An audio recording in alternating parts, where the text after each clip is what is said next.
Hello' friends, মোৰ অন্য এটা মিনি ব্লগলৈ আপোনালোকক বহুত দিনৰ মূৰত মই আকৌ এবাৰ আদৰণি জনালোঁ।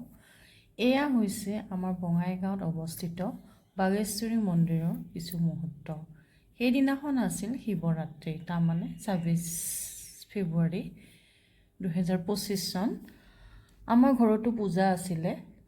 যিহেতু ঘৰৰ পূজা বাহমেন অহা অকণমান দেৰি হ'ব বুলি কোৱাত আমি সকলোৱে সোনকালে উঠি বাগেশ্বৰী মন্দিৰত গ'লোঁ, কাৰণ তাতে শিৱ মন্দিৰ এভাগো আছে। এতিয়া মই অলপমান ক্লিপছ মই আপোনালোকক দেখাব বিচাৰিছোঁ। বহুতেই নিশ্চয় গৈছেই, তথাপি যিসকলে ধৰক দেখা নাই তেওঁলোকৰ কাৰণে মই ভিডিঅ'টো অলপ শ্বেয়াৰ কৰিলোঁ। এয়া আমি মেইন বাগেশ্বৰী মন্দিৰৰ তাতে ভিতৰত কেমেৰা কৰিব মোৰ বেয়াও লাগিলে, সম্ভৱ নিদিবও পাৰে, কিন্তু মোৰ তাতে কৰিবলৈ মোৰ কিবা এটা বেলেগ এটা অনুভৱ হ'ল, যেন মই ফটো মাৰিলে মোৰ বহুত কিবা ভুল কিবা হ'ব। মই সেইকাৰণে মেইন বাগেশ্বৰী মন্দিৰৰ ভিতৰৰ জেগাখিনি মই ফটো মৰা নাই।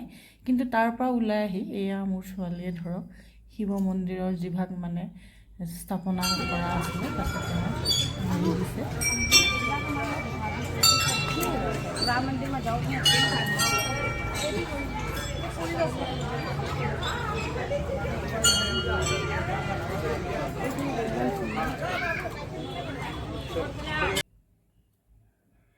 তাৰপিছত আমি মোৰ ছোৱালীয়ে তাতে যিখিনি কৰিব লগা কাম আছে কৰিলে, আমিও কৰিলোঁ। তাৰপিছত আমি সোনকালে ঘৰলৈ অহাৰ চেষ্টা কৰিলোঁ, কাৰণ যিহেতু ঘৰতো মানুহসকল আহি ৰৈ আছে সেইকাৰণে। কিন্তু এইবাৰ কিন্তু আমাৰ ভাগ্য ভাল বুলিয়ে ক'ব লাগিব, যিহেতু আমি গৈছিলোঁ। এয়া চাওক, আমাৰ মানুহখিনি আহি ৰখিয়ে আছে।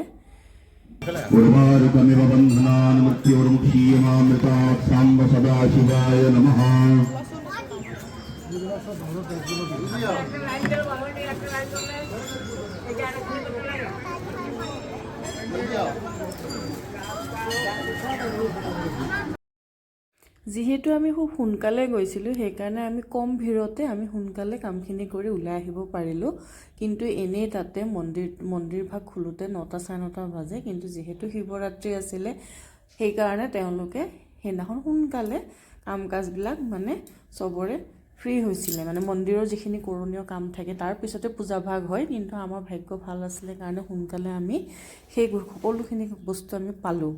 সেইকাৰণে মই ভাবিছোঁ ভিডিঅ'টো আপোনালোকৰ লগত অকণমান শ্বেয়াৰ কৰি দিওঁ, আৰু আপোনালোকে ভিডিঅ'টো চাই কেনেকুৱা পালে মোক জনাব। আৰু যিসকলে মোৰ চেনেলটো এতিয়ালৈকে ছাবস্ক্ৰাইব কৰা নাই, কাইণ্ডলি তেওঁলোকে যাতে মোৰ চেনেলটো ছাবস্ক্ৰাইব কৰি দিয়ে। আৰু নেক্সট এটা ভিডিঅ'ত লগ পোৱাৰ প্ৰতিশ্ৰুতিৰে আজিলৈ আহিলোঁ।